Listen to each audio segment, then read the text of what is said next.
So if tomorrow my husband, whom I depend on and for whom I've never worked, if he dies, what do I do? Okay. Am I now going to start looking for a Job. job? So I've always believed in women's independence. And Okay. growing up, I realized, as I said earlier, that independence comes with economic power. If you want Right. to be independent, then you need to have economic power. Whoever feeds you controls you. Oh, If wow. you feed yourself, you are in control, right? Wow. If you feed others, you control them. It works like that. Mm. So I've never believed that as a woman, my place is to just have kids take care of the home. Okay. Yes, I can do that, but I believe that I'm made for much more than that.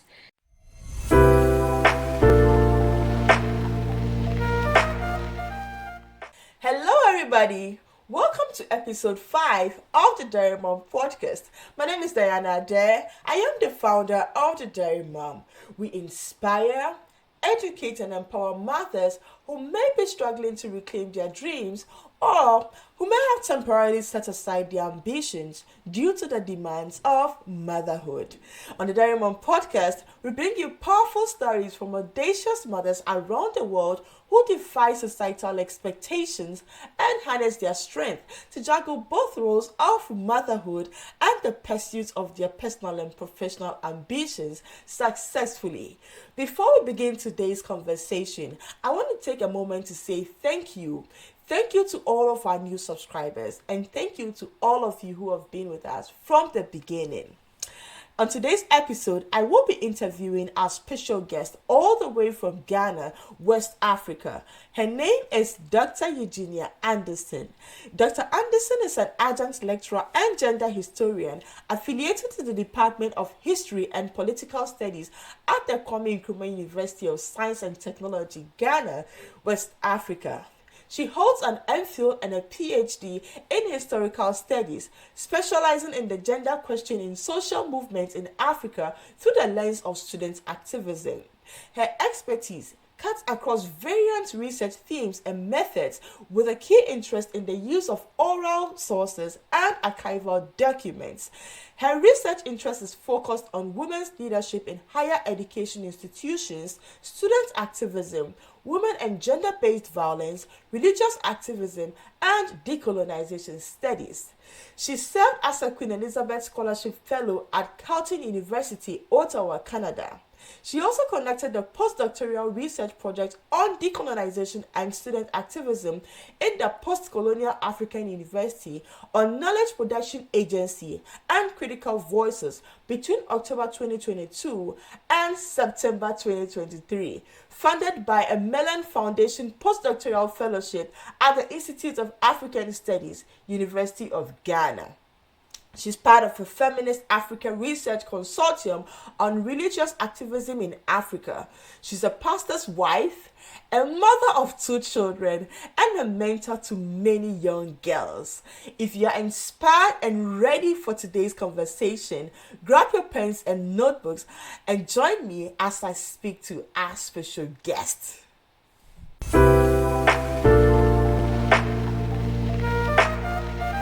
Hello, Dr. Eugenia. Welcome to the Dairy Mom podcast. How are you doing today? I'm well, yourself? I'm doing awesome. Thank you for asking. How is the family? How's everybody doing at home? We are all doing so well. Yeah. Good, good, good, good, good. Thank you. So today we are going to have a conversation about your journey as a mother and a lecturer, a pastor's wife, a mentor, an activist. It's like you have so many things on your plate. I know, right? You A can do one historian. thing and end there. I know. So we are really interested in all the things that you have going on with you, and we really want to understand your inspiration. What inspired you to go all the way to where you are now?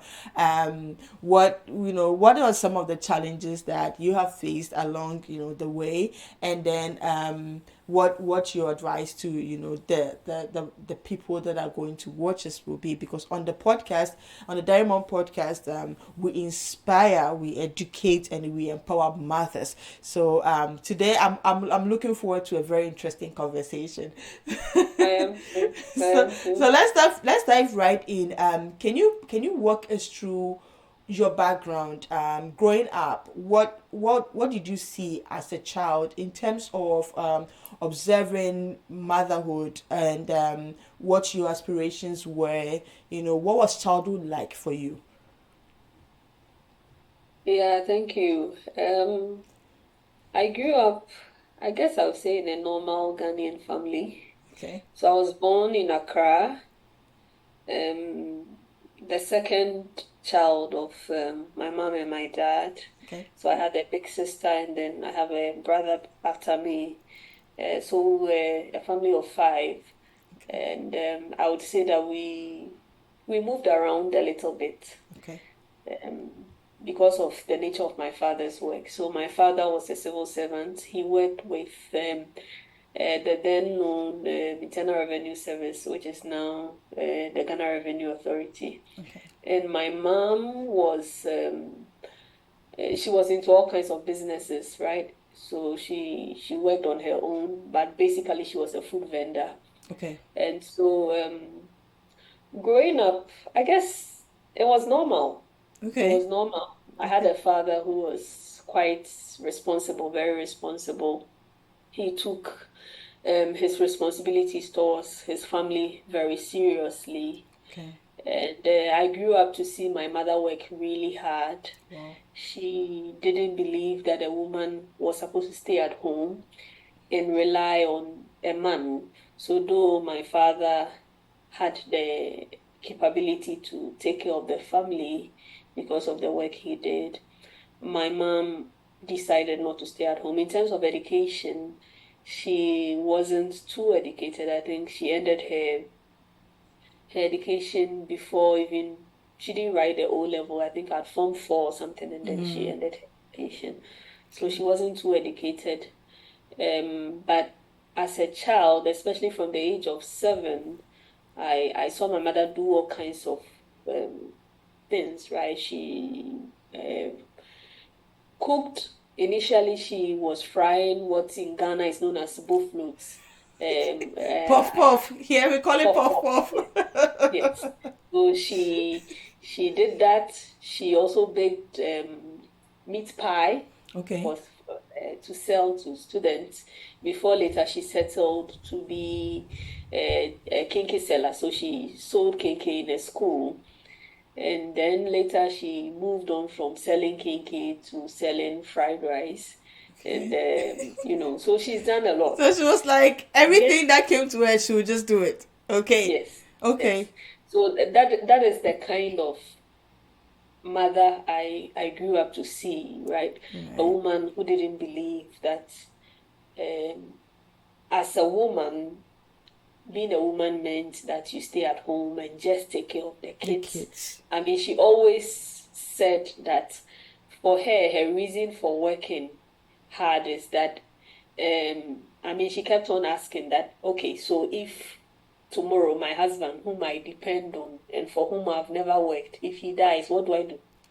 Okay. Am I now going to start looking for a job, Job. looking for trade or whatever? So, Okay. I mean, I've always known my mom to be very hardworking. It's only about 4 years ago that we told her that enough is enough. It's enough. She should just She should relax. retire and we'll take care of her as her kids. And then Okay. finally, I guess age wasn't too much on her side. She wasn't as strong as she used to be. And the food vending business is quite strenuous. So she agreed and then decided to, you know, So your mom, focus on. your mom was a full blown entrepreneur, and Yes, and she, despite the fact that she didn't, go very far in terms of education, she had this mindset that she had to work as a woman. She had to, get things going for her family, and from her perspective, it's like, I don't want to rely on my husband in case he passes, and I don't have anything going on with me. what am I going to do, Yes. with my children? I don't want to be in that situation, so I'm going to push. So how would you say that shaped your mindset or your perception about motherhood, and how did you transfer that into your adult life? Yes. So I I believe in the independence of the woman. I mean, Okay. I'm a strong advocate for women being independent, Okay. women having the power to take decisions. Okay. Um, Growing up or as I became an adult, I realized that having the power to take decisions or not to take decisions, it is dependent on a number of factors. Right. And very crucial to that is your economic power, Right. right? Right. Right. So within a family setting, the reason why for a very long time men have been at the helm of decision making is not just a cultural or a religious thing that men are the heads and all that, or men are, in terms of the family, they are the ones who are supposed to lead. But it's also because for a very long time, men have been considered as the ones who provide, Right. and provision comes with power, Yeah. right? So I've always believed in women's independence. And Okay. growing up, I realized, as I said earlier, that independence comes with economic power. If you want Right. to be independent, then you need to have economic power. Whoever feeds you controls you. Oh If wow. you feed yourself, you are in control, right? Wow. If you feed others, you control them. It works like that. So I've never believed that as a woman, my place is to just have kids take care of the home. Okay. Yes, I can do that, but I believe that I'm made for much more than that.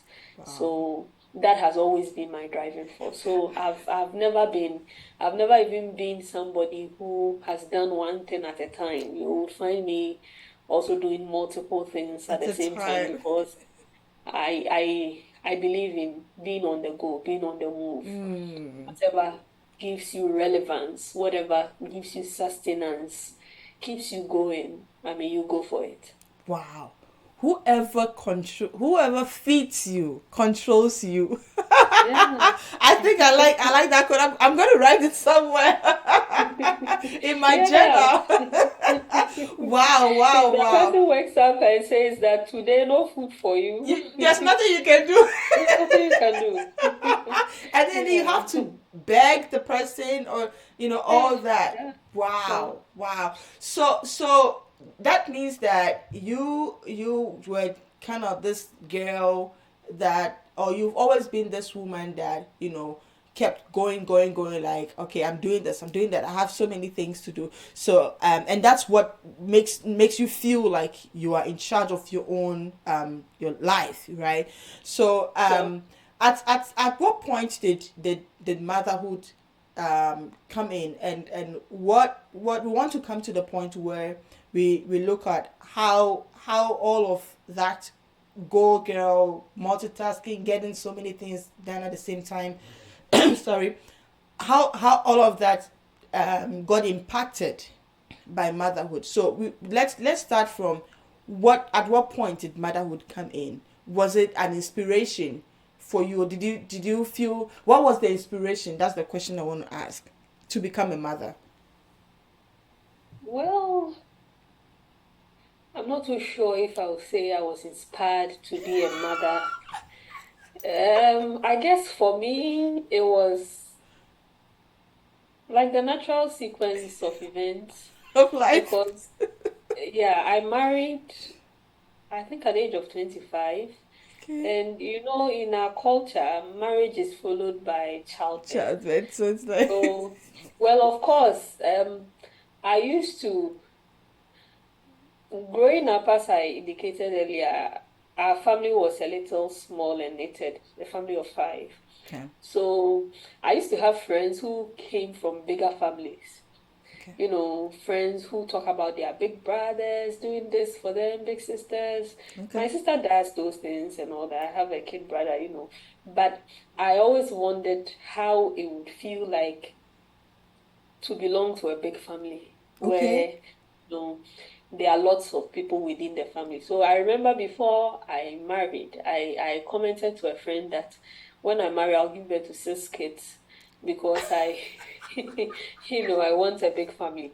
But anyway, after I started giving birth, that dream disappeared because I realized that the competition of keeping up with your career, giving birth, taking care of kids. I mean, Tell, it tell doesn't us work that way. tell us what you You may have experienced. to give one thing up or the other. How many kids So do you have now? I have three, two biological, one adopted. Okay. Yeah. After two, I said, let me pause. You know, You wanted six. it's not easy. Yeah, I said I Oh, wanted six, you Jesus. know. But once I started, I knew that no, It I wasn't didn't gonna want it. happen. No, no, no, So, so, no, so no. we want to come into that. What was it like for you as a first time mom from pregnancy? What did you think pregnancy was like, and when you actually experienced it, what was it like for you? Then we'll come to why you all of a sudden made a U-turn from 62. Tell us about it. Yeah, I think, well, I mean, okay, let me not say every, because every pregnancy is different, Yeah. even for a single person. My first pregnancy, well, it wasn't easy. Um, I got pregnant, I think 3 months after marriage. Wow. So, I mean, you are still in Honeymoon the phase. honeymoon stage where you want to enjoy yourself, and then suddenly you are pregnant. And especially the first and second trimester was difficult, vomiting All over every the time place. with everything you eat, spitting. I mean, it was nasty. So it wasn't easy. I had to work. So you wake up in the morning, you have to carry yourself to work. At that time, I had a lot of challenges at work, but I said, no, I will not quit. I will still work despite the challenges I had at work. So, I mean, it was a difficult journey, and especially being my first time, Right. and the fact that I had not experienced, it was difficult. It Yeah. was it was quite difficult. But I mean, the ultimate goal is to have the baby at the end. So Just I think I was motivated looking at what the end goal was going to be like. The baby the end, coming. which is having your own baby. So you go to the hospital. I don't know, but it looks like when you are pregnant, you become so conscious of every other pregnant person, every other mother around you. It Yeah. was when I was pregnant that I realized that consciousness. Before that, I wasn't conscious of any pregnant person. But once I was pregnant, you see somebody whose tummy is heavier than yours and you admire the person and say, hey, me too, I'll get to your stage very soon. You know, you see, you go to the hospital, you see the mothers with their babies, and then you are admiring them so much. Oh God, when will I get to this stage? You know. Wow. Yeah, but the second pregnancy, I guess with experience, it wasn't easier, but the experience helped Okay. in the sense that I knew how to carry myself about, what to do, what not to do, and all that. So it was better handled. I wouldn't say it was easier, but it was better handled than the first. Okay. Yeah. Can you take us through what labor and delivery was like, and whether you did you breastfeed? How was it like for you? Walk us a little bit through that experience. Yeah. Labor and delivery. That's a difficult one. Yeah, so it was difficult.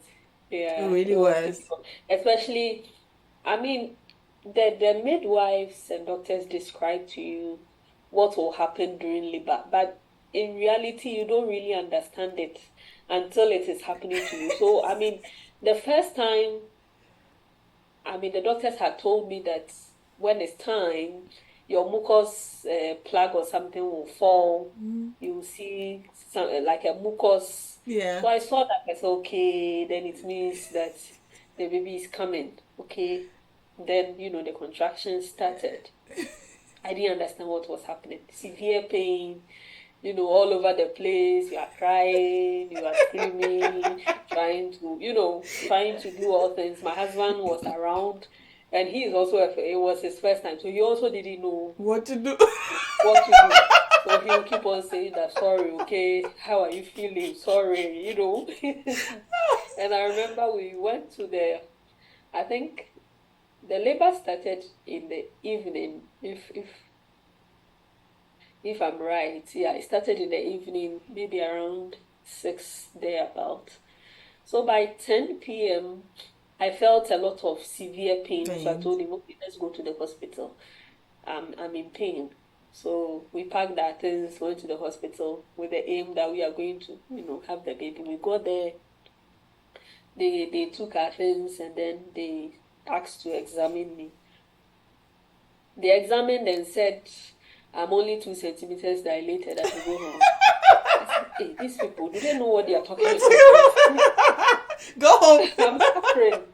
They say I'm making noise. I should go home. I said, hey. Anyway, so we packed our things back into the car and went home.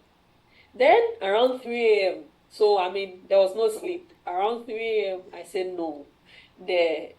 I realized that the contraction gap or interval was becoming shorter. I said no, we should go back to the hospital because I feel strongly that I'm about to give birth. So my husband took me back to the hospital. And I got to the hospital around 3:30. By 4, I had delivered. Wow. The delivery process itself, though painful, is short. It's short. Okay. It's the labor. That's the part that's difficult. Okay, thank you. So with my second child, once I had gotten the experience, that's why I said that with your second pregnancy, it doesn't become easier, but with the experience, you handle it better. Better, right. So once I had experienced it for the first time, the second time I knew exactly what my body was going through. Okay. So once the labor pains started, I knew that no, it wasn't time. It started like 6 in the morning. I knew that, okay. So I was lying on the bed. And then when the pain is coming, you know how to position yourself to receive the pain. Afterwards, you are there doing your own thing. I handled it like a pro. Wow. So it was like just 1 hour before I delivered, and I told my husband that the interval has become short. Let's go to the hospital. And I got there within 15 or 20 minutes. It was just, I had delivered. That's beautiful. Yeah, so let's come to babies are here. I want to understand, you have a master's degree and a PhD, and you're a lecturer now, and you're a pastor's wife. You have so many things going on for you. At what point within all of these things, did pregnancy come in? Did you was it like during your master's or during your PhD or whatever, and how did you manage to juggle the various roles? Okay, so I think I married at the time when I was ending my master's. Okay. I had submitted my thesis and all that, awaiting the oral examination. So it was at that time I married. Okay. So by the time I went to defend my thesis, if I remember well, I was pregnant with my first child, that's my son. Okay. So at the time I went to defend my MPhil thesis, I was pregnant. So I did my defense and came back home. I took like a 4-year break between my master's and my PhD. Okay, 4-year break. Within that 4-year period, that's when I gave birth to the 2 kids, Okay. right? So I had the interval between the two is not too much. Okay. The second child came. The difference between the 2 is just 1 year, 4 months, right? Okay. So it's quite close. Very close. So by the time I started my PhD, my daughter was like a year old. Okay. Right. Yeah. So because she was a year old. So I didn't really do pregnancy and schooling. At the same I time. I, I rather did nursing of babies and schooling. And Right. schooling. Okay. Okay. So yes, that was challenging. It was challenging because in Ghana, getting funding for postgraduate studies is tough, just Yeah. as for undergraduate studies. So I didn't really have any funding. Okay. So I had to work and Okay. school at the same time. Okay. In fact, if I'm being real, I even had two jobs to do, Wow. plus schooling, plus taking care of the home and, all Whoa. that. Two jobs plus raising the kids plus schooling. Yes, Wow. Wow. That's a lot. that's a lot. That's a lot to handle. That So in a situation like that, what how are you managing to juggle everything and making sure everything was still on point, or should I say, yeah, well taken care of?